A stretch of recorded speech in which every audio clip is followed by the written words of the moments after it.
할렐루야. 수요 예배 오신 여러분 진심으로 환영합니다. 우리 함께 예배 드리시는 지체가 있으시다면 서로 인사하시고, 없으시다면 스스로에게 또 채팅창에 우리 서로 또 환영하고 인사하기 원합니다. 하나님께서 당신을 사랑하십니다. 인사하시겠습니다. 하나님께서 당신을 사랑하십니다. 잘 오셨습니다. 인사하십시다. 잘 오셨습니다. 네, 달력을 보니까 이틀 뒤가 이제 올해의 마지막 날이더라고요. 그래서 이렇게 한 해를 마무리하면서 또 기도하며 예배를 준비하게 되었는데요. 예배를 준비하면서 참 지난 한 해간 눈물도 있고 기쁨도 있었지만 그 모든 것을 선하게 만들어 가시는 하나님의 은혜가 참 감사하다는 그런 마음이 많이 들었고, 또 새해를 맞이하면서 하나님이 주실 그 새로운 은혜를 또 기대하고 또 갈망하는 그런 마음도 이렇게 주신 것 같았습니다. 그래서 이 시간 우리가 함께 예배를 시작하시면서 기도하실 때 하나님 감사합니다. 저에게 지난 한 해라는 시간을 허락해 주시고, 나는 너무 부족하고 연약하고 넘어질 때가 많았지만 신실하신 하나님의 은혜로 저를 붙잡아 주셔서 감사합니다. 하나님의 은혜에 다시 한번 감사하며 찬양하며 나아가길 원합니다. 또 하나님의 그 새로운 은혜, 하나님의 정말 새롭게 역사하시는 그 주님의 임재를 이 시간 갈망하며 나아갑니다. 이 시간 예배를 통해서 하나님을 사랑하는 마음, 하나님을 예배하는 그 심령이 우리 안에 회복되게 하여 주시고, 감사하며 주님을 높이고 하나님의 성령으로 가득히 채움받는 예배가 되게 하여 주시옵소서. 함께 기도하시겠습니다. 주님 감사합니다. 하나님 아버지 신원합니다. 하나님의 은혜로 인정하시고 함께 하시옵소서.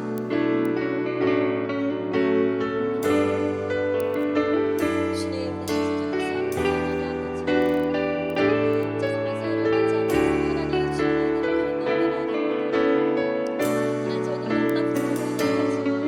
하나님 저희 너무나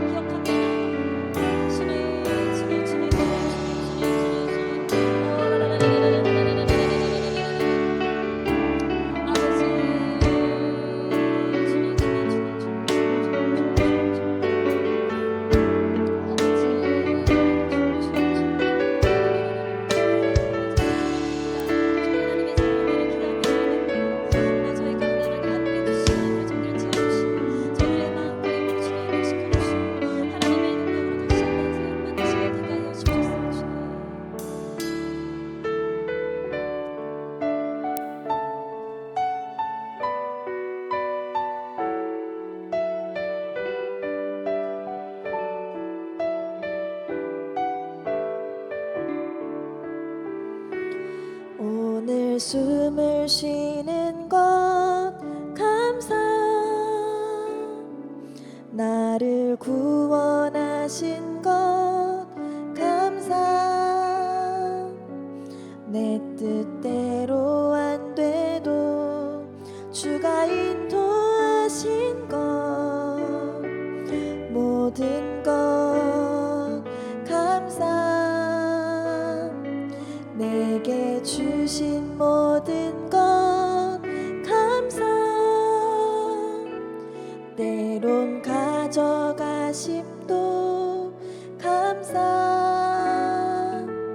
내게 고난 주셔서 주뜻 알게 하신 것, 모든 것 감사. 주님 감사해요.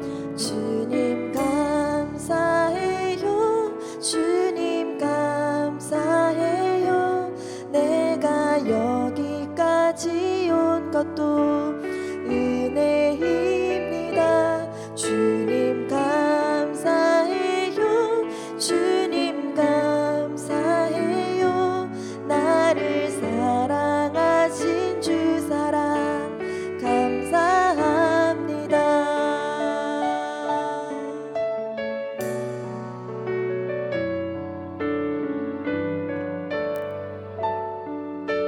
항상 주 안에 있음 감사, 항상 주 안에 있음 감사, 주심도 감사. 나 같은 사람도 자녀 삼아 주신 것, 모든 것 감사. 주님 감사해요. 주님 감사해요. 주님 감사해요. 내가 여기까지 온 것도 은혜입니다. 주님 감사해요. 주님 감사해요. 나를 사랑하신 주 사랑. 우리 시간 목소리 높여 찬양합시다. 주님 감사해요. 주님 감사해요. 주님 감사해요. 내가 여기까지 온 것도 은혜입니다. 주님 감사해요. 주님 감사해요. 나를 사랑하신 주 사랑. 우리 다시 한번 고백합시다. 주님 감사해요. 주님 감사해요. 주님 감사해요. 내가 여기까지 온 것도 은혜입니다. 주님 감사해요. 주님 감사해요. 나를 사랑하신 주 사랑 감사합니다. 나를 사랑하신 주 사랑 감사합니다. 아멘. 우리에게 늘 선한 것 주시는 그 주님을 따라가며 순종하길 원한다는 마음으로 주님을 더욱 의지하겠습니다라는 고백으로 우리 함께 찬양하시겠습니다.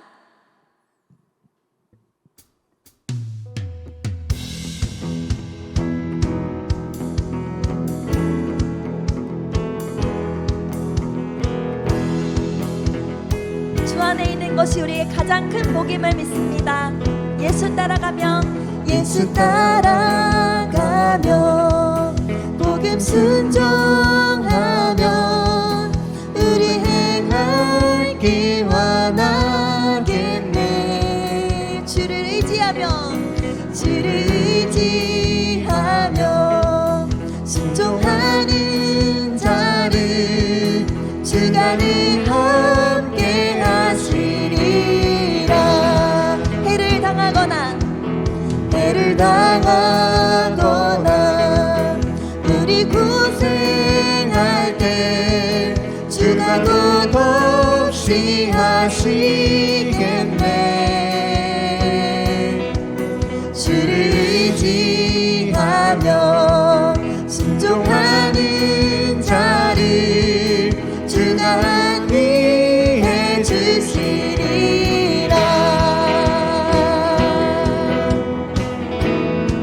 남의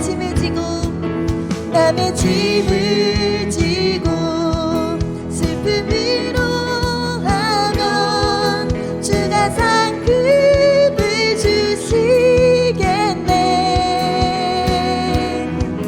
주를 의지하며 순종하는 자를 항상 축복해 주시리라. 의지하고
승리하기를 원합니다.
주님 이 시간 주님의 그 성령의 역사하심을 간구합니다. 우리의 어떠함이 아니고 우리의 어떤 행함이 아니고 우리의 어떤 모습이 아니라 하나님의 신실하심과 하나님의 전능하심을 이 시간 바라보며 나아갑니다.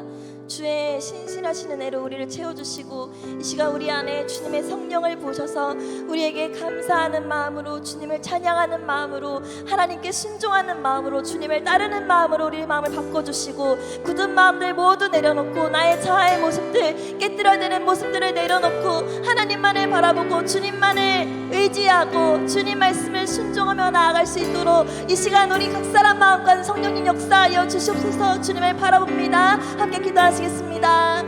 주님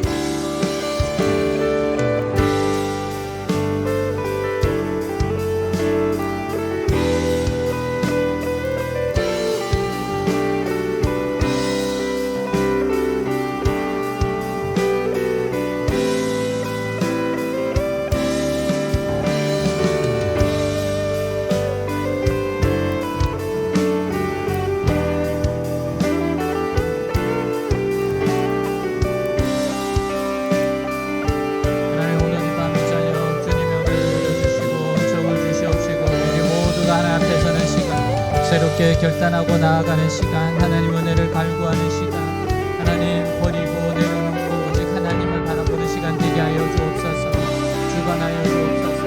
이 시간 주관하여 주옵소서. 이 시간을 주관하여 주시옵소서. 역사하여 주옵소서. 주님,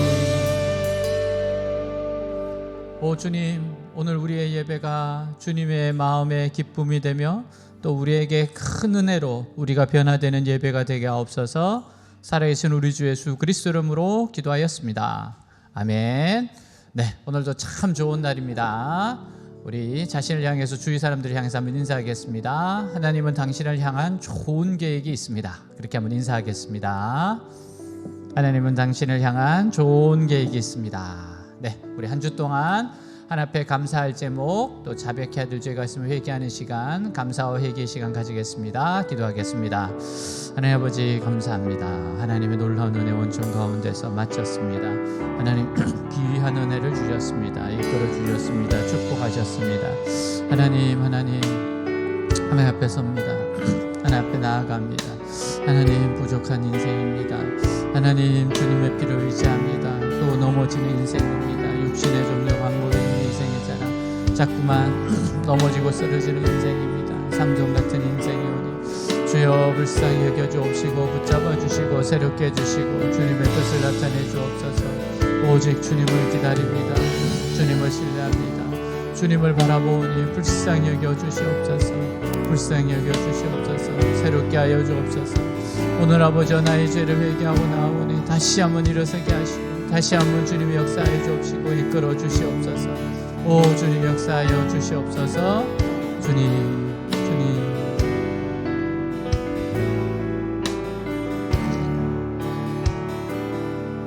나는 아무것도 아닙니다. 주님의 사랑이 없으면 나는 아무것도 모릅니다. 주님의 지혜가 없으면 나는 아무것도 못합니다. 주님의 능력이 없으면 나는 한순간도 못 삽니다. 주님의 생명이 없으면 이제 내가 사는 것 아니요 그리스도 내 안에 사시니 오직 그의 생명이 나의 생명 나의 모든 날들도 주의 것 나는 오직 한 분 바라 바랍니다. 나의 아버지, 나의 구원, 나의 주. 나는 오직 한 분 바랍니다. 나의 아버지, 나의 구원, 나의 주. 여호와께서 말씀하시되 오라 우리가 서로 변론하자. 너희의 죄가 주홍 같을지라도 눈과 같이 희어질 것이요 진홍같이 붉을지라도 양털같이 희게 되리라. 아멘. 우리 다시 한번 인사하겠습니다. 예수님은 나의 능력이십니다. 그렇게 한번 인사하겠습니다. 예수님은 나의 능력이십니다. 아멘. 네, 오늘 말씀 함께 읽도록 하겠습니다. 내 아들아, 그러므로 너는 그리스도 예수 안에 있는 은혜 가운데서 강하고 또 내가 많은 증인 앞에서 내게 들은 바를 충성된 사람들에게 부탁하라. 그들이 또 다른 사람들을 가르칠 수 있으리라. 너는 그리스도 예수의 좋은 병사로 나와 함께 고난을 받으라. 병사로 복무하는 자는 자기 생활에 얽매이는 자가 하나도 없나니 이는 병사로 모집한 자를 기쁘게 하려 함이라. 경계하는 자가 법대로 경계하지 아니하면 승리자의 관을 얻지 못할 것이며 수고하는 농부가 곡식을 먼저 받는 것이 마땅하니라. 내가 말하는 것을 생각해 보라. 주께서 범사에 내게 총명을 주시리라. 아멘. 이 세상의 모든 사람들은 성공을 갈망합니다. 사업하는 사람 중에는 사업이 잘 되어 자신과 함께 일하는 사람들이 모두가 부자가 되는 성공을 원하는 분들이 있을 거예요. 과학자 중에는 자신의 연구를 통해서 인류 발전과 명성을 원하는 분이 있을 겁니다. 정치를 하는 사람 중에는 정말 자신에게 권력이 주어져서 마음껏 자신의 역량을 펼치기를 원하는 사람이 있을 거예요. 그리스도인들도 성공을 꿈꿉니다. 가정과 일터와 교회에서 성공을 꿈꿔요. 갈망합니다. 여러분, 성공을 갈망하는 것은 좋은 겁니다. 그럼 우리가 꿈꾸는 또 갈망하는 성공은 그럼 어떤 성공입니까? 그리스도인은 어떤 성공을 꿈꿔야 할까요? 여러분, 우리가 꿈꾸는 성공은요, 시편 1편입니다. 우리 시편 1편 같이 한번 읽도록 하겠습니다. 복 있는 사람은 악인들의 꾀를 따르지 아니하며 죄인들의 길에 서지 아니하며 오만한 자들의 자리에 앉지 아니하고 오직 여호와 율법을 즐거워하여 그의 율법을 주야로 묵상하는도다. 그는 시냇가에 심은 나무가 철을 따라 열매를 맺으며 그 잎사귀가 마르지 아니함 같으니 그가 하는 모든 일이 다 형통하리로다. 악인들은 그렇지 아니하며 오직 바람에 나는 겨와 같도다. 그러므로 악인들은 심판을 견디지 못하며 죄인들이 의인들의 모임에 들지 못하리로다. 무릇 의인들의 길은 여호와께서 인정하시나 악인들의 길은 망하리로다. 아멘. 여러분, 우리들이 꿈꾸는 성공은요, 하나님의 말씀을 즐거워하여 읽고 듣고 지키어 이루어지는 열매들로 이루어진 성공입니다. 하나님의 말씀을 가정에 적용해서 행복한 가정을 이루어야 합니다. 하나님의 말씀을 일터와 캠퍼스에 적용하여 하나님 나라와 뜻을 이루어 갑니다. 여러분, 그래서 교회가 중요합니다. 왜냐하면 하나님의 백성은 가정과 직장에서 살아갈 수 있는 힘을 교회에서 얻기 때문이에요. 우리는 교회에서 말씀과 기도로 은혜 받고 훈련받아 세상에서 멋지게 살아갈 힘을 얻습니다. 그래서 교회 생활이 중요해요. 신앙생활이 중요한 겁니다. 여러분, 좋은 교회는 어떤 교회일까요? 여러분 생각 어떻습니까? 좋은 교회가 어떤 교회일 것 같아요? 여러분, 좋은 교회는요, 얼마나 성경적인 사람들을 길러내었느냐 하는 것으로 평가를 받습니다. 정말 이 교회가 얼마나 성경적인 사람들을 길러내었는가, 성경적인 사람들을 많이 길러내는 것이 교회의 성공이에요. 성경적인 사람들의 성공은요, 하나님의 말씀을 따라 살며 열리는 열매이기에 주님께서 인정하시는 영원한 성공이 됩니다. 이들의 성공은요, 영원한 성공이에요. 반대로 말씀을 따라가지 않고 이룬 성공은 하나님이 인정하지 않는 성공이 됩니다. 위험한 성공이에요. 롯이 소돔과 고모라에서 이룬 성공은 위험한 성공이었어요. 소돔과 고모라에서 이룬 성공은 소돔과 고모라의 멸망과 함께 사라졌습니다. 결국 아무것도 남지 않는 성공이 되었어요. 우리는 이 부분을 주의해야 됩니다. 우리가 꿈꾸는 성공은 뭐예요? 하나님의 말씀을 따라서 순종함으로 열매 맺은 것이 성공이에요. 이게 우리의 성공입니다. 진정으로 성공한 크리스찬이 되려고 하면 말씀을 따라서 말씀에 순종합니다. 그러면 삶의 열매가 맺어지게 돼 있어요. 그러니까 말씀 순종의 결과가 성공으로 이어지는 거예요. 이렇게 됐을 때 이게 정말 참 성공이고 주님이 인정하는 성공이라는 겁니다. 여러분, 그리고 또한 우리의 성공은요, 누군가에게 말씀을 가르쳐서 성경적인 사람들을 많이 길러내는 겁니다. 예, 성경적인 사람을 많이 길러내는 거. 왜냐하면 세상에서 사람의 가치만큼 비싼 것이 없어요. 여러분, 제 이쪽에 온 세상의 부귀와 영화와 모든 것을, 명예까지, 권세까지 둔 저울이 있어요. 근데 이쪽에는 한 영혼이 있어요. 얻은 것이 더 무거운가 하면 한 영혼이 더 무겁다 그랬어요. 그만큼 한 영혼은 온 세상에 있는 모든 것보다도 더 가치 있다는 것이 하나님의 말씀이에요. 그래서 세상에서 사람의 가치만큼 비싼 것은 없습니다. 이 가장 귀한, 이 가치 있는 사람을 말씀으로 변화시키는 것은 우리가 이 세상에 사는 생산적인 일들 중에서 최고로 수익이 높은 겁니다. 최고로 좋은 거예요.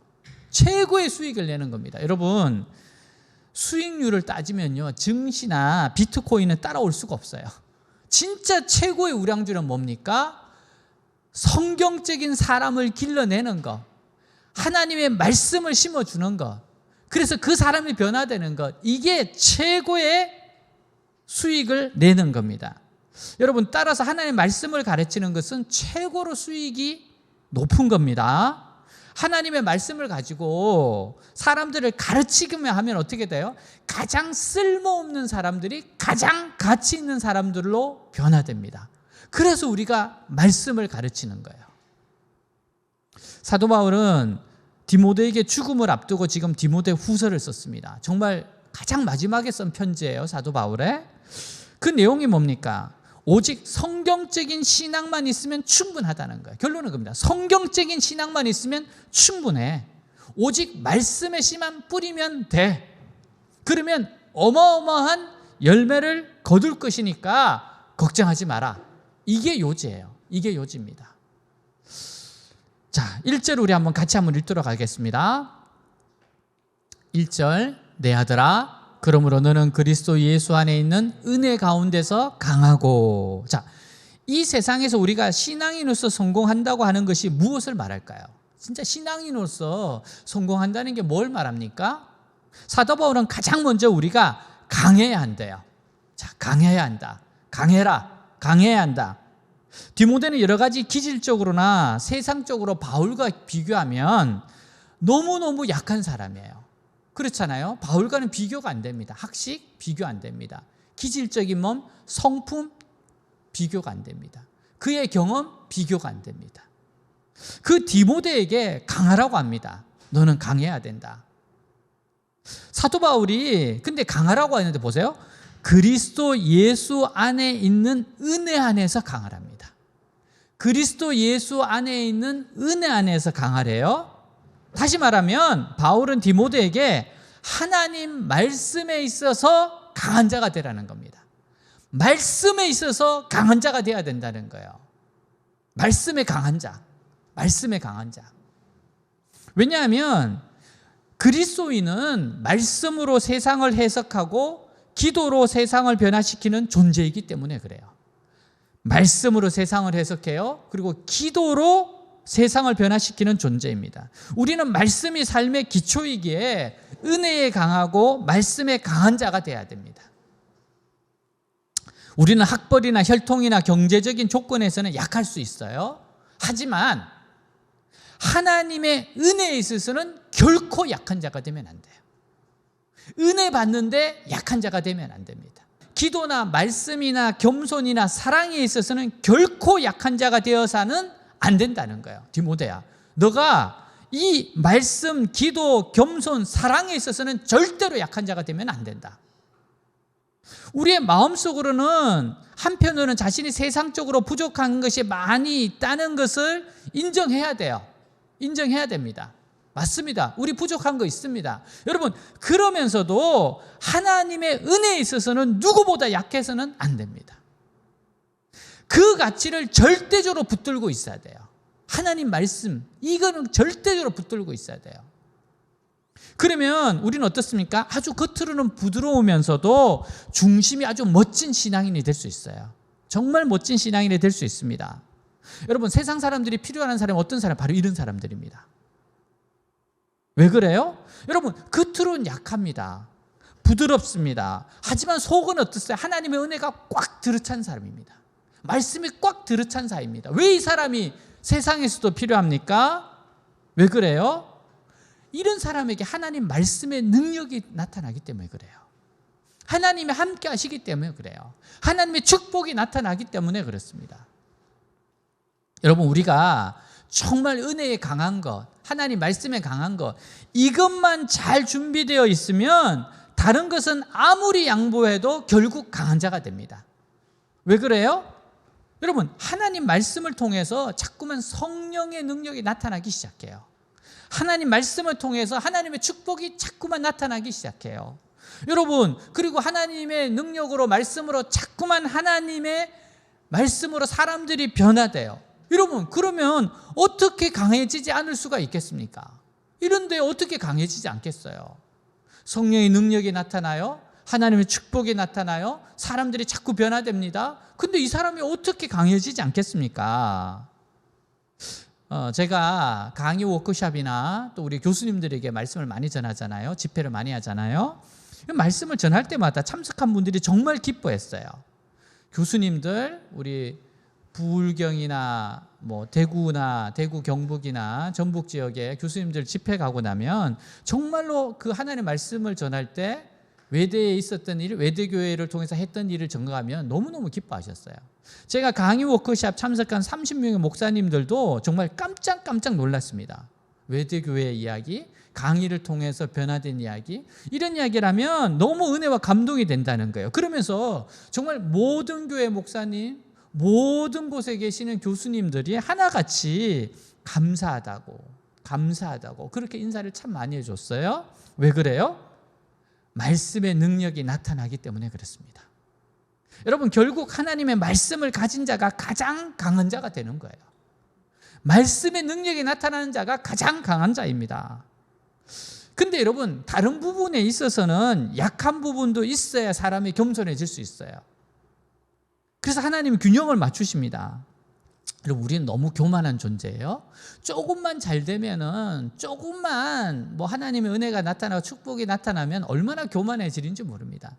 눈꼴 사납다 그러잖아요.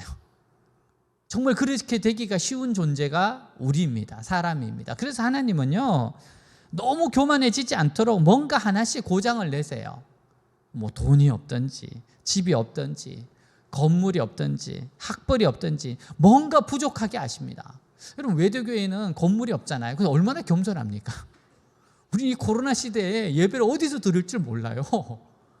여러분, 근데 여러분, 무엇인가 부족할 때, 여러분, 겸손한 환경 때문에 사람이 겸손해져요. 그냥 겸손해지기 쉽지 않습니다.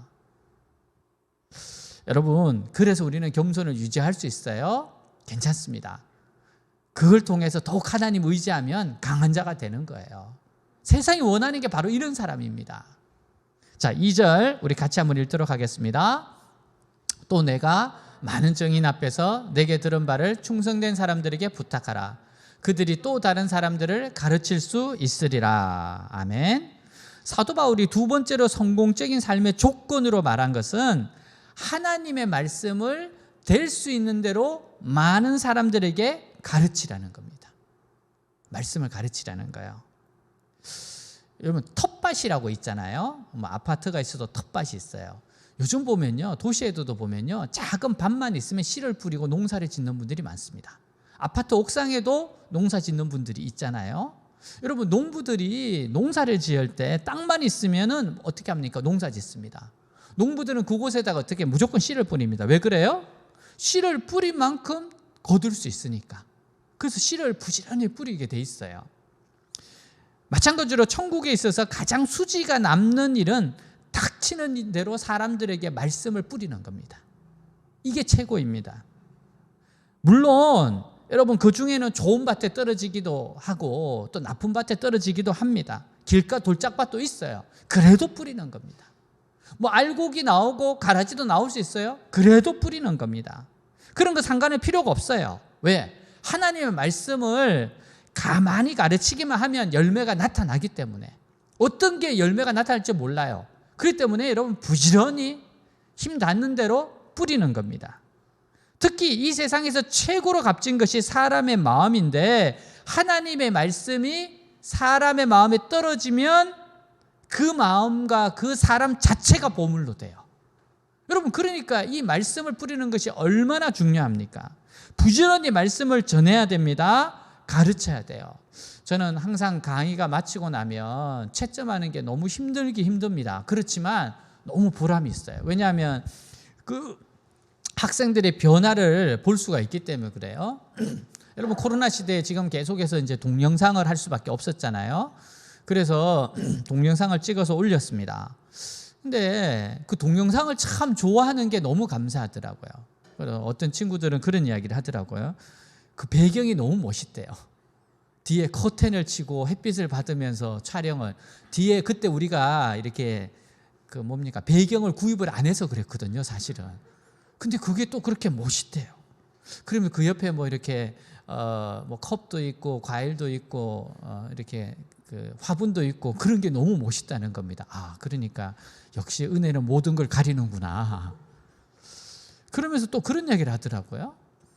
제가 이렇게 동영상을 보면은 실물은 훨씬 더 나은데 동영상을 보면은 그렇게 사람이 인자하고 사랑스러워 보인대요. 어떤 친구는 저보고 그러더라고. 빛동령이란 말이 있다고 그러더라고요. 나 그런 이야기 처음 들어봤어. 제가 그래서 이제 에타를 좀 들어가 보려고 지금 생각하고 있습니다. 나에 대해서 뭐라고 했나 나도 검색을 좀 해보고 싶어요. 내가 모르는 이야기가 너무 많은 사람들에게 지금 회자되고 있어요. 정말 기뻤던 게 뭔가 하면은 정말 어려운 사연이 있는 친구들이 많이 들어오는데요.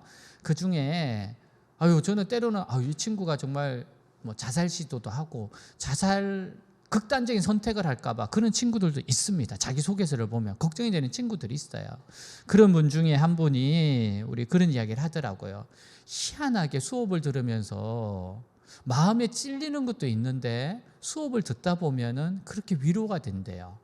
희한하게 살고 싶고 살 수 있는 힘이 생겨난대요. 여러분 이게 얼마나 감사한 일입니까? 그러니까 우리는 정말 열심히 씨를 뿌려야 돼요. 될 수 있는 대로 말씀을 전해야 되고 가르쳐야 되고 요즘은 여러분 우리가 새가족반도 뭘로 만들었어요? 영상으로 만들어서 막 뿌리잖아요. 얼마나 좋습니까? 여러분 또 여기 보면 내가 많은 증인 앞에서 내게 들은 바를 충성된 사람들에게 부탁하라고 했어요. 여러분 충성된 사람들을 찾아야 됩니다. 충성된 사람들이 있어요. 부지런히 찾아서 성경적인 신앙으로 가르쳐야 됩니다. 우리는 충성된 사람들을 찾아야 돼요. 여러분 그리고 또 충성된 사람들을 만들어내야 됩니다. 충성된 사람들은 어떻게 만들어집니까?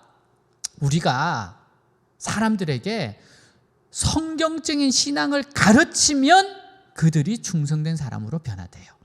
자, 첫 번째는 충성된 사람을 찾아다녀야 돼요. 찾아야 됩니다. 그리고 두 번째는요, 사람들에게 말씀을 가르치면 평범한 사람도 다 충성된 사람으로 변화된다는 거예요. 그러니까 예수님께서 우리에게 보는 거 뭔가 얼마나 많은 사람들을 말씀으로 변화시켰는가 하는 것을 가지고 성공을 판단하신다는 겁니다. 얼마나 많은 사람들을 말씀으로 변화시켰냐. 여러분 우리의 성공은 바로 이겁니다. 이거예요. 말씀대로 살아서 열매 맺는 것, 그리고 많은 사람에게 말씀을 가르쳐서 변화시킨 것. 이게 우리의 성공이에요. 자, 성공적인 삶을 위한 말씀을 전하는 자의 세 가지 자세를 한번 살펴봅시다. 여러분, 이 말씀을 성공적인 삶을 살기 위해서 이 자세 굉장히 중요합니다. 한 목사님이 지금 관절이 안 좋으시대요. 병원에 가니까 의사 선생님이 이렇게 자세를 이렇게 하시고 이러이러한 음식을 먹고 이런 약을 드시고 이렇게 하십시오. 그리고 운동하십시오. 이렇게 계속 권하고 있대요. 근데 결론은 그거래요. 왜 이렇게 관절염이 왔을까? 자세가 나빠서 그렇답니다. 자세. 어릴 때에 엎드려서 지내는 것을 좋아하고 공부도 엎드려서 하셨대요. 절대 그러지 말라 그러는데 그렇게 엎드려서 하고, 또 책상에 앉을 때도 항상 약간 이렇게 바른 자세가 아니어서 항상 바른 자세로 앉으라고 그렇게 이야기를 들었음에도 불구하고 그것이 오랫동안 결론이 지금의 이러한 관절염이 생겼다는 거야. 여러분, 그래서 우리가 정말 자세 중요합니다. 신앙의 자세 중요해요. 말씀대로 내 자세를 고치는 거 중요합니다. 사도 바울이 3가지 비유를 들어서 설명을 하고 있어요. 첫 번째는 군인의 비유입니다. 우리 3절 4절 같이 읽겠습니다. 너는 그리스도 예수의 좋은 병사로 나와 함께 고난을 받으라.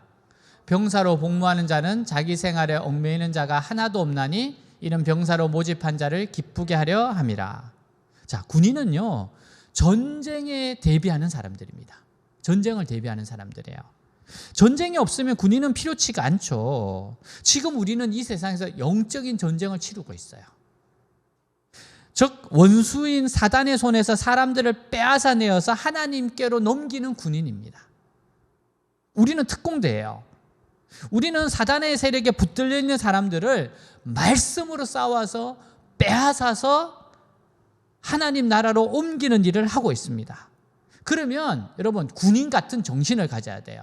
군인 정신이 뭡니까? 여러분, 군인은 적과 싸우는 것을 두려워하는 존재가 아닙니다. 벌써 두려워하면 지는 겁니다. 그리고 적과 싸우면 반드시 이겨야 합니다. 전쟁에서 지면 어떡합니까? 이겨야죠. 그러니까 싸우는 걸 두려워하지 말고 적과 싸워서 반드시 이겨야 됩니다. 영적 전쟁 이겨야 됩니다. 그래서 군인들은 어떤 일을 합니까? 정말 일반 사람들이 하지 않는 일을 하죠. 여러분, 아무리 추워도 전쟁터에서 전쟁해야 됩니다. 아무리 더워도 전쟁터에서 전쟁해야 됩니다. 아무리 흙탕물이 있어도 기어가서 넘어서야 되면 넘어가야 됩니다. 기어서라도 넘어가야 됩니다. 때로는 제대로 된 밥도 먹지 못하고 때로는 꽁꽁 얼어붙은 빵들을 먹어야 될 때도 있습니다. 근데 군인들은 합니다. 해야 됩니다. 군인은 아무 불평 없이 그 일을 해내야 돼요. 왜 그래요? 너무나 중요한 일이기 때문에 그래요. 여러분, 전쟁은 생과 사의 문제입니다. 지면 끝장이에요. 우리가 북한하고 싸워서 지면 어떻게 됩니까? 그럼 끝장이잖아요. 너무나 중요하기 때문에 그렇습니다. 사람의 생명이 달린 문제이기 때문에 그렇습니다. 영원한 운명이 달린 문제이기 때문에 그렇습니다. 그래서 군인은 군인 정신을 가지고 싸우는 겁니다. 일반인들이 하지 않는 것을 하는 겁니다. 특히 군인은 뭐요? 상사의 명령에 절대적으로 복종을 해야 합니다. 병사로 복무하는 자는 자기 생활에 얽매이는 자가 하나도 없나니 이는 병사로 모집한 자를 기쁘게 하려 함이라. 여러분, 군인들은 상사의 명령에 절대적으로 복종을 합니다. 여러분, 아무리 총알이 날아오고 아무리 포탄이 터지더라도 전진, 그러면 전진해야 돼요. 앞으로 가야 됩니다. 여러분, 군인들은 뭡니까? 군인 정신은, 특전사의 군인 정신은 뭐야? 안 되면 되게 하라, 안 되면 될 때까지 하라, 이런 겁니다. 안 되는 경우가 있죠. 그래도 어떻게 됩니까? 근데 반드시 해야 돼요. 그러면 되게 하라, 안 되면 되게 하라, 안 되면 될 때까지 하라. 이게 진짜 참 군인 정신이죠. 명령에 복종하는 자세잖아요. 여러분, 근데 공익요원의 구호처럼 안 되면 퇴근하라, 그러면 그 군인입니까? 그럼 군인 정신 가지고는 싸워서 이길 수가 없어요. 또한 군인은요, 아무리 싸우고 싶어도 대기하라 그러면 대기해야 돼요. 그렇죠. 내 마음대로 싸우는 거 아닙니다. 대기하라 그러면 대기해야 돼요. 상관의 명령에 절대 복종하는 겁니다. 그러니까 우리는 하나님의 뜻에 따라 작전하는 것이 너무 중요해요. 하나님 지금 공격, 그러면 공격이에요. 숨어, 그러면 숨어야 돼요. 뒤로, 그러면 뒤로 가야 돼요. 옆으로, 그러면 옆으로 가야 돼요. 철저하게 하나님의 적전을 따라서 전쟁을 해야 됩니다. 우리는 뭐예요? 하나님 말씀으로 듣고 보고는 기도라는 겁니다. 그게 결국 말씀과 기도가 돼야 돼요. 말씀으로 듣고 보고는 기도로 해요. 말씀과 기도가 우리에게는, 군인에게는 최고로 중요한 거예요. 그리고 여러분, 일단 전투가 벌어지면 다른 사적인 생활이나 일들은 허용되지 않습니다. 다른 사적인 일들 허용되지 않습니다. 자, 두 번째는요, 운동선수의 예예요. 운동선수는 많이 있지만 우승을 하는 사람은 꼭 한 명입니다. 그렇죠? 그러니까 선수가 우승을 하려면 남들이 하는 만큼 해서는 절대 안 됩니다. 정말로 배의 노력이 필요하죠. 몇 배의 노력, 연습, 그래야지만 최고가 될 수 있는 거예요. 여러분, 우리는요, 하나님의 은혜에 있어서는 최고가 돼야 돼요. 은혜 받는 데 있어서는 최고가 돼야 됩니다. 여러분, 그래서 우리가 다니엘 기도의 노력을 하는 겁니다. 은혜 받고자, 은혜 받는 데 있어서는 최고가 되고자. BY가 그 고3 때 그랬잖아요. 자기가 다른 건 못해도 예배 드리는 데서는 최고가 되고 싶었다고. 그렇게 열심히 예배를 드렸다고 하잖아요. 여러분, 다니엘 기도회가 이제 8185회인데 이게 그냥 이루어진 겁니까? 정말 최선을 다해서 이루어낸 겁니다. 운동선수들은 훈련과 연습이 가장 힘들다고 해요.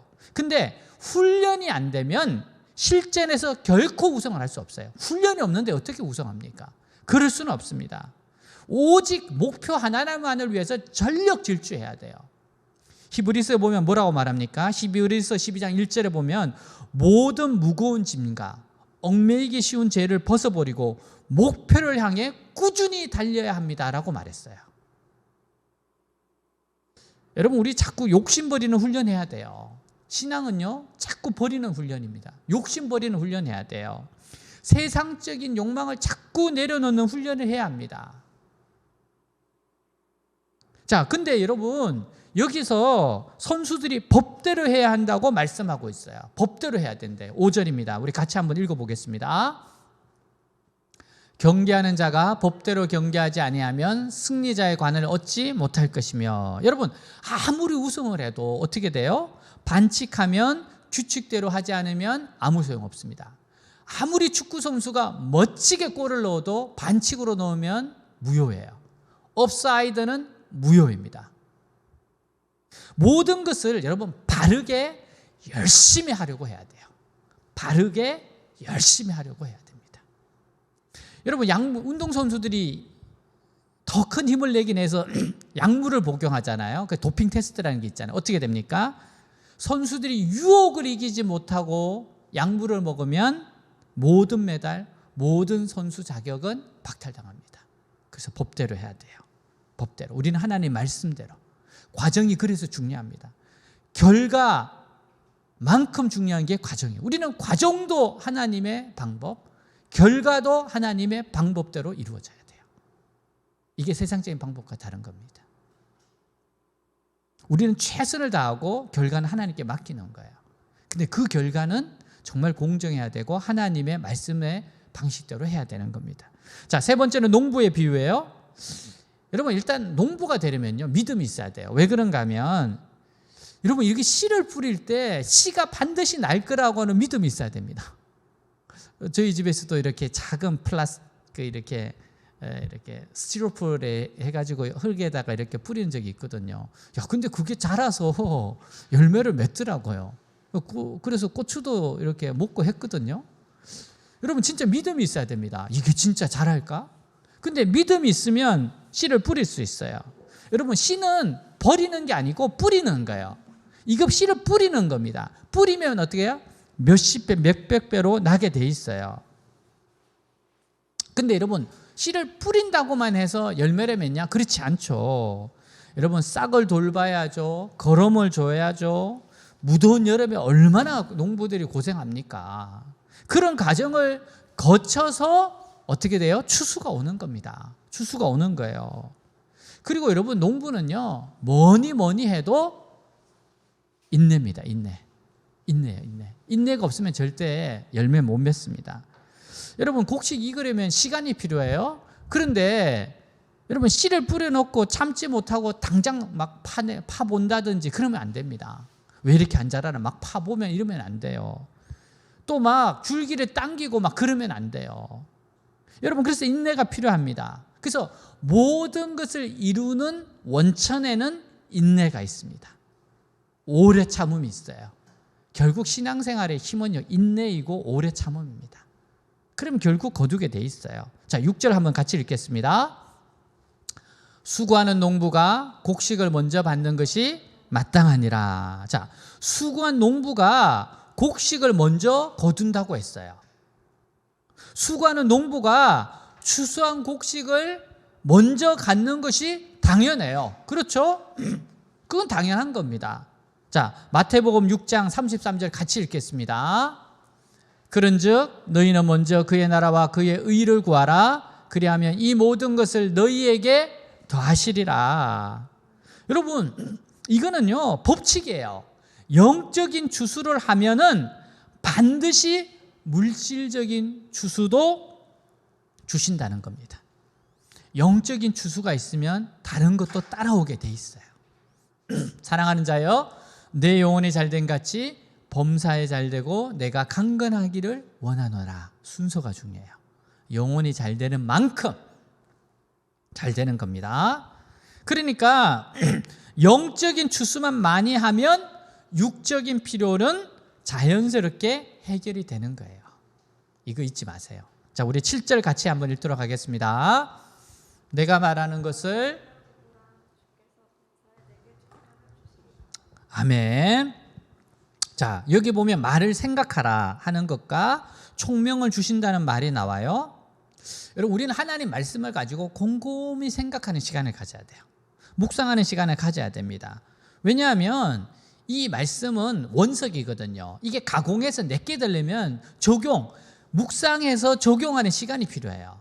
그러니까 묵상을 하면서 생각을 하면서 이 말씀을 어떻게 적용해야 될까? 주님, 내가 지금 어떤 순종을 하기를 원할까? 내가 뭘 적용해야 될까? 그거를 생각하는 시간을 가져야 됩니다. 여러분, 이렇게 생각하는 게 뭐예요? 곰곰이 영적인 사고입니다. 지금 이 상황에서 하나님이 기뻐하시는 것이 무엇인가? 내가 순종해야 할 것이 무엇인가? 이렇게 영적인 사고를 하면 그러면 반드시 총명을 주십니다. 총명이 뭐예요? 깨닫는 능력, 인사이트예요. 깨닫는 능력입니다. 이 총명은 구체적 상황에서 이길 수 있는 지혜입니다. 삶의 구체적인 상황에서 이길 수 있는 지혜, 이게 얼마나 중요합니까? 여러분, 이거는 돈으로도 주고 살 수 없는 겁니다. 최고로 값진 지혜입니다. 근데 뭐예요? 생각하는 자에게, 말씀을 묵상하는 자에게 이 지혜를 주시는 거예요. 여러분, 이런 총명을 가진 인물이 요셉입니다. 성경과 이 세상 현실을 정확하게 연결할 수 있었던 대표적인 인물이 바로 요셉이에요. 요셉은 꿈을 통해서 두 번의 하나님의 계획, 하나님의 생각을 보았어요. 사실 이건 하나님의 말씀을 들은 것과 같은 효과입니다. 창세기 37장 7절 11절에 보면 7절에서 37장에 보면 7절에서 11절 곡식 단이 묶고 있는데 꿈 내용이에요. 갑자기 네 단이 일어서고 형님들의 단은 네 단을 둘러서서 절하였습니다. 그러니까 형들이 뭐라 그런가 하면 네가 우리의 왕이 될 작정이냐? 네가 우리를 지배하겠느냐? 비웃습니다. 그 꿈 이야기 때문에 요셉을 더욱더 미워했다고 했어요. 요셉이 다시 꿈을 꿉니다. 그리고 말합니다. 내가 또 다른 꿈을 꾸었는데 꿈에 보니 해와 달과 11개의 별이 나에게 절하였습니다. 그래서 이것은 아버지에게도 말했어요. 아버지가 네가 꾸었다는 그 꿈이 도대체 무엇이냐? 나와 네 어머니와 내 형들이 정말 네 앞에 가서 땅에 엎드려 절하겠느냐? 그리고 꾸짖어요. 근데 요셉의 형들은 시기하였는데 아버지는 그 말을 마음에 새겼다고 했습니다. 이 꿈은 뭐예요? 앞으로 요셉이 어떤 존재가 되고 어떤 삶을 살 거라는 걸 나타내는 하나님의 예시잖아요. 미리 보여주잖아요. 하나님의 계획이잖아요. 선한 계획이잖아요. 여러분, 요셉은 이 말씀을 깨닫기 위해서 고생을 합니다. 이 말씀처럼 이루어지기 위해서 고난을 받습니다. 이 말씀처럼 귀한 인물이 되기 위해서 연단을 받아요. 결국 고난을 통해서 하나님의 말씀을 해석할 수 있는 능력을 길렀습니다. 그러자 바로가 꿈을 꾸고 해석이 안 돼서 괴로워하고 있어요. 이때 요셉이 그의 꿈을 해석합니다. 앞으로 7년 풍년, 7년 중년을 알려주고 어떻게 해야 하는지 제안을 합니다. 그 이야기를 듣고 바로는 그를 총리로 임명하죠. 하나님의 계획이 성취가 돼요. 여러분, 성경과 이 세상 현실을 정확하게 연결할 수 있던 사람이 또 다니엘이 있어요. 다니엘은 포로로 끌려왔지만 자포자기하지 않았습니다. 다니엘은 여러분 보세요. 포로로 끌려왔습니다. 10대에 아무도 없습니다. 소망도 없습니다. 근데 여러분, 다니엘은 그 10대에 변질되지 않아요. 그는 하나님 말씀의 가치관을 가지고 그곳에서 살아갑니다. 왕의 음식과 포도주로 자신을 더럽히지 않겠다고 굳게 마음을 먹어요. 이게 왜? 우상에 드려졌던 음식이니까, 우상 숭배와 같다고 생각했기 때문에. 여러분, 그러자 하나님은 환관장을 통해서 그의 주변 환경을 주관해 주세요. 그래서 요셉이 우상 숭배하지 않고 채소를 먹고서도 훨씬 더 빛나는 얼굴을 할 수 있도록 하나님께서 다 주관해 주셨습니다. 환관장의 마음을 또 제안을 하게 해서 받아들이게 하고, 그리고 정말로 요셉이 이 진미를 먹지 않고도 건강하다는 것을 나타내 주셨습니다. 그리고 요셉에게, 다니엘에게 뭘 줘요? 다른 사람보다도 10배의 지혜를 줬다 그랬어요. 10배의 지혜. 심지어 느부갓네살이 꿈을 듣지도 않고 해석합니다. 느부갓네살이 꿈을 꿨어요. 근데 이게 해석이 안 됩니다. 너무 두렵습니다. 꼭 알고 싶습니다. 그러니까 무당들을 불러놓고, 술사들을 불러놓고, 내가 지금 어떤 꿈을 꿨는데 그거 해석하라 그랬어요. 그러니까 꿈을 들려달라니까, 내가 꿈 들려주면 너희들이 거짓말을 해석할 거다. 내 머릿속에 있는 꿈을 니들이 알아서 해석해라는 거예요. 여러분, 그걸 어떻게 해석하겠습니까? 근데 그것을 해석해낸 것이 다니엘이에요. 다니엘이 하나님 앞에 나아가서 기도했을 때 하나님께서 느부갓네살에게 준 꿈을 깨닫게 하시고 해석까지 해주셨어요. 그래서 다른 사람들의 생명까지 살렸습니다. 느부갓네살이 하나님 앞에 엎드리게 만들었어요. 여러분, 이렇게 말씀으로 세상을 해석할 수 있는 사람이 되기 위해서는 먼저 말씀을 배워야 돼요. 그리고 이 말씀이 나의 말씀이 되기 위해서는 이 말씀을 가지고 인생 밑바닥까지 내려가는 고통을 받아야 됩니다. 말씀과 함께 고난을 받아야 되고 밑바닥까지 내려가야 돼요. 그 인생 밑바닥에서 자신이 먼저 말씀으로 살아나야 되고, 그 말씀이 나의 인격이 되고 나의 진리가 되게 하는 겁니다. 여러분, 그곳에서 말씀을 붙잡는 삶을 살고 그 붙잡은 말씀을 가지고 힘을 얻고 일어날 때 진짜 이 말씀이 나의 말씀이 되고 그에게 지혜가 임하는 거예요. 제가 좋아하는 시인 대추하나이라고 하는 시예요. 장석주 시인의 시인데 이런 내용입니다. 적의 저절로 붉어질 리는 없다. 저 안에 태풍 몇 개, 저 안에 천둥 몇 개, 저 안에 벼락 몇 개. 적의 저 혼자 둥그러질 리는 없다. 저 안에 무소리 내리는 몇 밤, 저 안에 땡볕 두어 달, 저 안에 초승달 몇 날. 여러분, 그냥 붉어지는 게 아니에요. 태풍과 천둥과 번개, 하나님의 사람이 세상과 성경을 연결하는 것이 그냥 되어지는 게 아니에요. 하나님의 연단이 있습니다.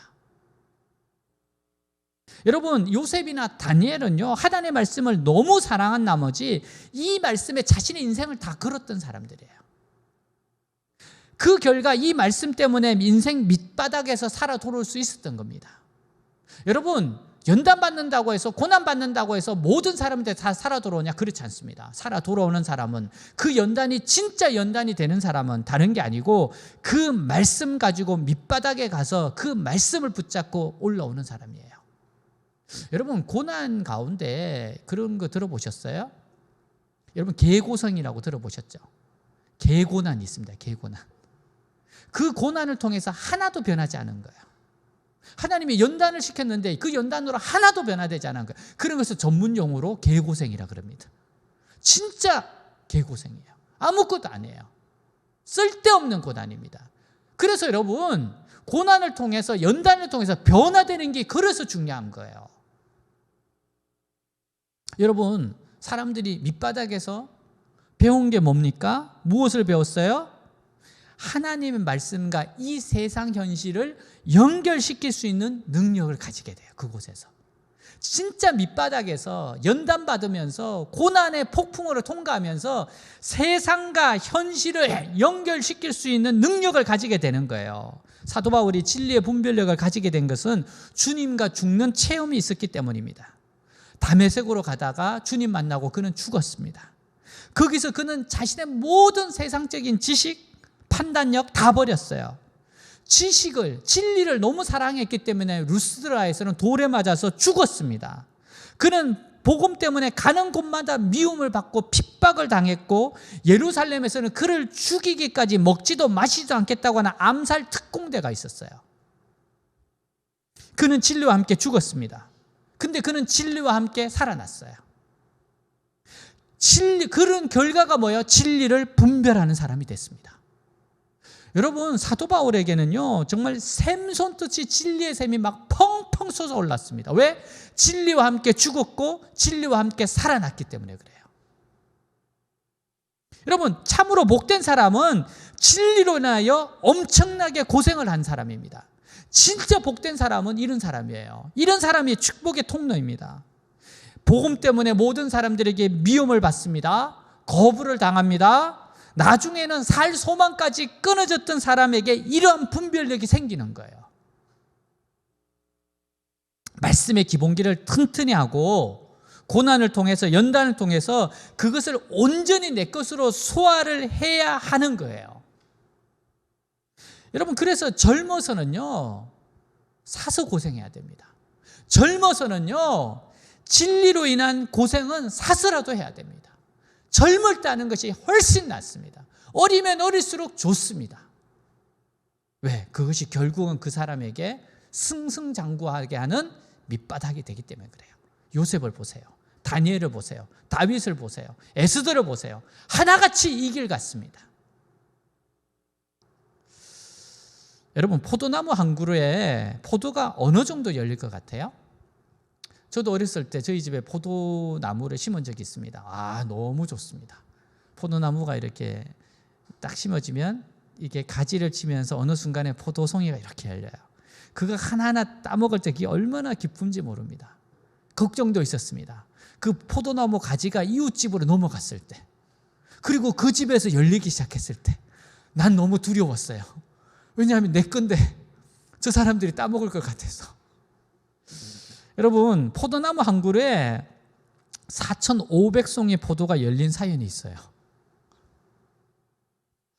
전북 고창에서 친환경 공법을 통해서 키운 거대 포도나무가 소개됐는데, 심은 지 14년 된 이 포도나무에서 당시 4,500송이의 포도가 달렸습니다. 2018년도입니다. 보통 포도나무보다 100배나 많은데 이거는 전 세계적으로 유일합니다. 이런 유례가 없어요. 나무에서 뻗어나간 줄기만 무려 4m에 달합니다. 이게 온 사방 동서남북으로 쫙 뻗거든요. 원래 포도나무가요 그늘이집니다. 온 집을 그늘이지게 만들 정도예요. 그러니까 이게 동서남북으로 이 한 굴에서 어마어마하게 뻗어나간 거거든요. 포도나무를 키운 이는 도덕현 희성농장 대표였는데요. 이분이 이렇게 말해요. 어떻게 키웠는가 하면 조기교육이더라고요. 아주 강하게 키웠어요. 이렇게 포도나무가 너무 가물어서 시들시들한데요. 그러면 어릴 때부터 한 1m 떨어져서 물을 준대요. 포도나무 뿌리에다 주지 않고 한 1m에다 준대요. 그리고 이렇게 말하면 됩니다. 뿌리가 나와서 네가 물을 먹어라 그런데요. 내가 갖다 주지 않겠다. 어려서부터 그렇게 교육했대. 그리고 나서 이렇게 막 자라잖아요, 뿌리가. 그래서 기어코 끝까지 와서 이제 양보를 끌어다니잖아요. 그러면 조금 더 떨어지게 안 돼요, 또. 그래서 뿌리가 어마어마하게 땅속으로 뿌리 내리도록, 옆으로 퍼지도록 그렇게 강한 교육을 시켰다는 겁니다. 그것뿐만 아니에요. 그러면서도 정말 가장 좋은 비료를 줘요. 그게 뭔가 하면 특제 비료인데 두부, 비지, 대나무, 참나무, 톡박 등 넣어서 나무의 면역력, 친환경적으로 가장 좋은 것들 먹였대요. 이런 식으로 그의 농장에 있는 20여 그루의 포도나무는 모두가 1,000송이가 넘는 포도가 달린대요. 저는 이 이야기를 딱 기사를 보면서 제가 결심한 게 있어요. 진짜 한 사람 한 사람을 이렇게 기르러야겠다. 우리 교회가 진짜 이런 사람을 길러야 되겠다. 정말 한 송이, 한 나무 한 나무가 1,000송이가 열릴 수 있는 그런 사람이 되면 좋겠다. 하나님 그렇게 되게 하여 주시옵소서. 기도가 나오더라고요. 여러분, 그러려면 고난 두려워하면 안 됩니다. 고난 두려워하면 안 돼요. 반드시 엄청난 열매가 맺혀 축복을 누리게 될 것이기 때문에 고난 두려워하지 마세요. 여러분, 하나님이 내 뜻대로 되지 않고 그 고난 가운데서도 끊임없이 하나님을 신뢰하게 할 때 그때 뿌리를 하나님의 신뢰로 계속 뻗어 가셔야 돼요. 여러분, 그러면서 깊고 넓어지게 돼 있어요. 여러분, 양질의 말씀, 우리가 다니엘 기도하면서 저녁에 얼마나 많은 말씀을 듣고 큐티하면서 적용하는 훈련을 합니까? 이게 양질의 훈련. 우리는 말씀이에요, 말씀. 그리고 기도입니다. 말씀은 기도의 양질의 비료를 통해서 열매 맺는 거예요. 우리들이 꿈꾸는 성공은 하나님의 말씀을 즐거워하여 읽고 듣고 지켜 이루어지는 열매대로 이루어진 성공입니다.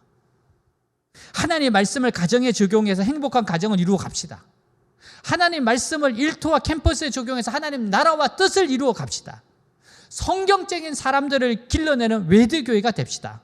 여러분 모두가 하나님 백성으로서 성공적인 삶을 사는 사람이 되시기를 축복합니다. 기도하겠습니다. 오늘 하나님 나라 백성의 성공적인 삶이 무엇인가 배웠어요. 우리는 말씀으로 이루어낸 열매, 그게 성공입니다. 그게 영원한 거예요. 그리고 말씀, 성경적인 신앙을 가진 사람을 길러내는 거, 그게 성공입니다. 그래서 우리는 교회로 모였습니다. 외대교회 사명이 이겁니다. 여러분들 천송이씩 열리는 포도나무가 되십시오. 고난 두려워하지 마십시오. 말씀과 기도로 풍성한 양질의 비료를 먹으십시오. 오늘 하나님, 정말 제가 이러한 삶 살고자 원합니다. 이러한 성공적인 삶, 진정한 성공을 누리는 인생 되고 싶습니다. 한 번뿐인 인생 제대로 멋지게 살고 싶습니다. 세상을 감동시키는 인생 되고 싶습니다. 기도하겠습니다. 하나님 아버지, 하나님 아버지 감사합니다. 하나님 앞에 나왔습니다.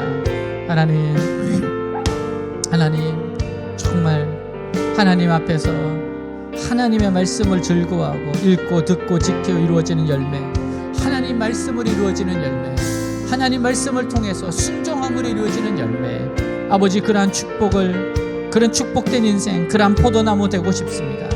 하나님 말씀을 적용하고 하나님 말씀을 통해서 묵상함으로 하나님 주시는 총명을 받고 분별하고 내는 사람, 하나님 정말 그러한 사람 되고 싶습니다. 주님, 세상과 통하는 사람이고 싶습니다. 세상에 하나님을 드러내는 사람이고 싶습니다. 주님, 정말 성경적인 사람들을 많이 길러내는 교회, 성경적인 사람들을 많이 길러내는 한 사람 한 사람 일꾼들 되게 하여 주시옵소서. 우리는 성공적인 삶을 사는 하나님의 백성들 되게 하여 주시옵소서. 오 주님 정말 우리가 변화된 인생들 되게 하여 주옵소서.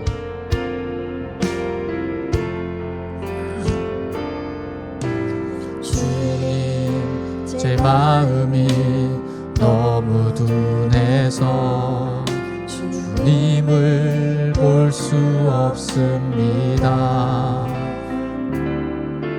이 땅에 속하여 이 땅만 보다가 주님 손을 놓쳤습니다.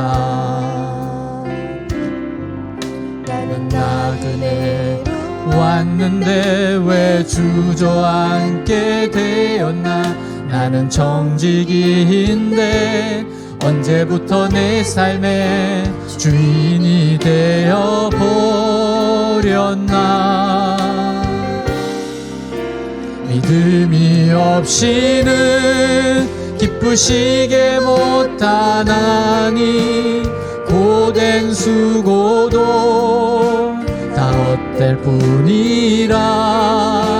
믿음이 없어서 무너진 삶의 모든 자리에 다시 주님을 기다립니다. 주님, 제 마음이 너무 둔해서 주님을 볼 수 없습니다. 이 땅에 속하여 이 땅만 보다가 주님 손을 놓쳤습니다. 나는 나그네로 왔는데 왜 주저앉게 되었나. 나는 정직인데 언제부터 내 삶의 주인이 되어 버렸나. 믿음이 없이는 기쁘시게 못하나니 고된 수고도 다 헛될 뿐이라 믿음이 없어서 무너진 삶의 모든 자리에 다시 주님을 기다립니다. 믿음 없이는 기쁘시게 못하나니 주를 찾는 자 반드시 만나리. 믿음이 없어서 무너진 삶의 모든 자리에 다시 주님을 기다립니다. 믿음 다하여 그 위에 서리라. 하나님의 나라는 무너지지 않으리. 믿음 다하여 그 나라 세워가리라. 주님 곧 오실 때까지 믿음 다하여 그 위에 서리라. 하나님의 나라는 무너지지 않으리.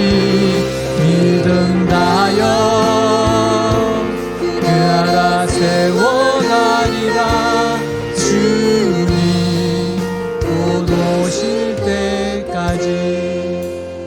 주님 한 번뿐인 인생 주님 만날 때까지 정말 하나님의 백성의 성공적인 삶을 살게 하여 주옵소서. 오늘 말씀처럼 이러한 삶을 살게 하여 주옵소서. 주님 말씀을 따라서 순종하며 살아가겠습니다. 고난받는 것 두려워하지 않겠습니다. 하나님의 선하심을 믿고 깊이 넓게 뿌리 내리겠습니다. 이러한 성경적인 신앙을 가진 사람들을 길러내는 외대교회 되게 하여 주옵소서. 살아계신 우리 주 예수 그리스도 이름으로 기도하였습니다. 아멘. 우리 다시 한번 이 찬양하면서 준비한 예물 드리겠습니다. 주님 제 마음이 너무 둔해서 주님을 볼 수 없습니다. 이 땅에 속하여 이 땅만 보다가 주님 손을 놓쳤습니다. 나는 나그네로 왔는데 왜 주저앉게 되었나. 나는 정직이인데 언제부터 내 삶의 주인이 되어버렸나. 믿음이 없이는 기쁘시게 못하나니 고된 수고도 다 헛될 뿐이라. 믿음이 없어서 무너진 삶의 모든 자리에 다시 주님을 기다립니다. 주님 제 마음이 너무 둔해서 주님을 볼 수 없습니다. 이 땅에 속하여 이 땅만 보다가 주님 손을 놓쳤습니다. 나는 나그네로 왔는데 왜 주저앉게 되었나. 나는 정직이인데 언제부터 내 삶의 주인이 되어버렸나.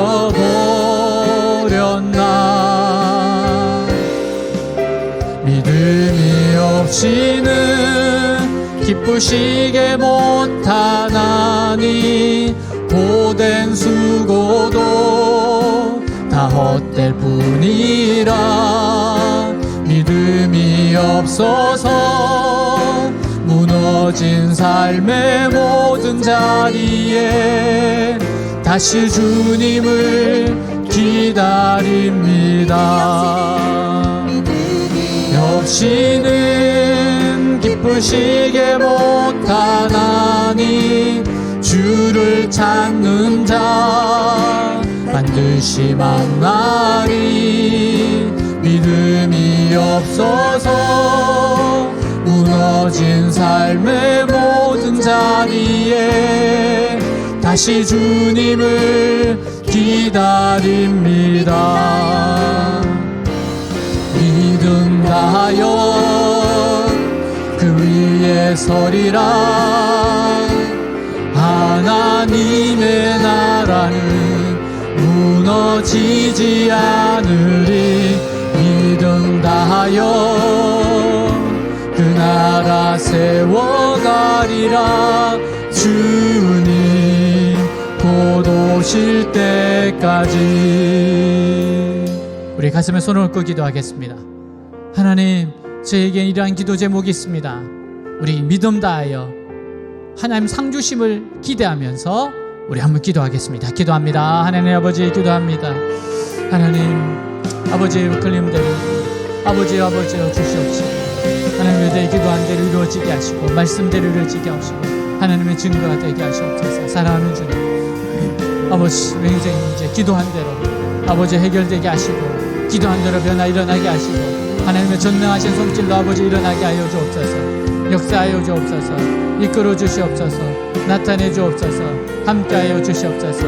하나님의 교회가 정말 한 사람 한 사람이 천송의 열매를 맺는 그런 교회 되게 하옵소서. 성경적인 일꾼들을 길러내는 아버지의 신앙을 가진 사람을 길러내는 교회 되게 하여 주시옵소서. 우리는 철저하게 하나님 원하시는 그런 교회의 모습으로 가게 하여 주시옵소서. 오 주님 역사하여 주옵소서. 이끌어 주시옵소서. 나타내 주시옵소서.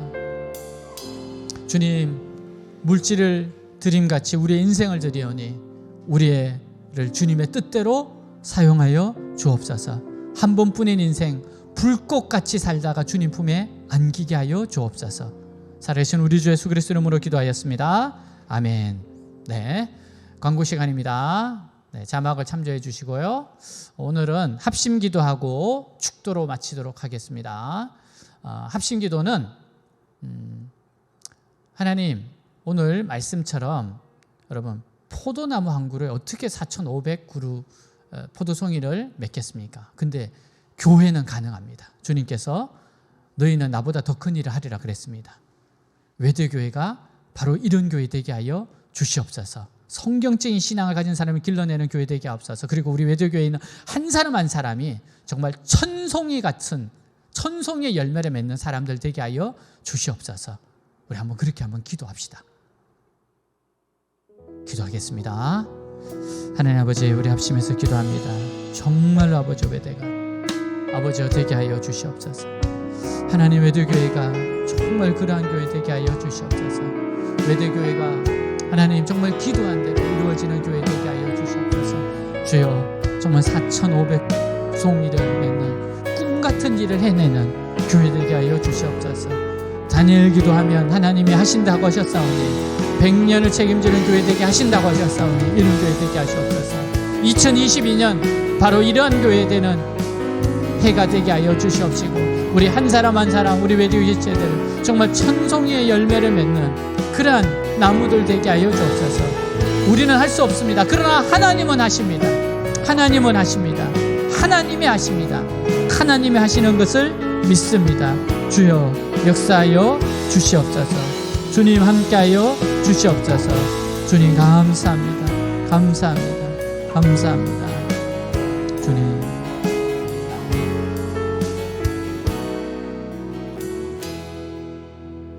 예수께서 이르시되 너희에게 평강이 있을지어다. 아버지께서 나를 보내신 것처럼 나도 너희를 보내노라. 여호와는 내게 복을 주시고 너를 지키시기를 원하며 여호와는 그의 얼굴을 내게 비추사 은혜 베푸시기를 원하며 여호와는 그의 얼굴을 내게로 향하여 드사 평강 주시기를 원하노라. 지금은 우리 주 예수 그리스도의 은혜와 하나님 아버지 무한하신 사랑과 성령님의 교제 내주 충만케 하심 역사가 사랑하는 주의 백성들 위해 외대 위에 조국 대한민국 위에 우리의 잊을 수 없는 고륙 북한 위에 땅끝까지 영원히 함께 있을지어다. 아멘.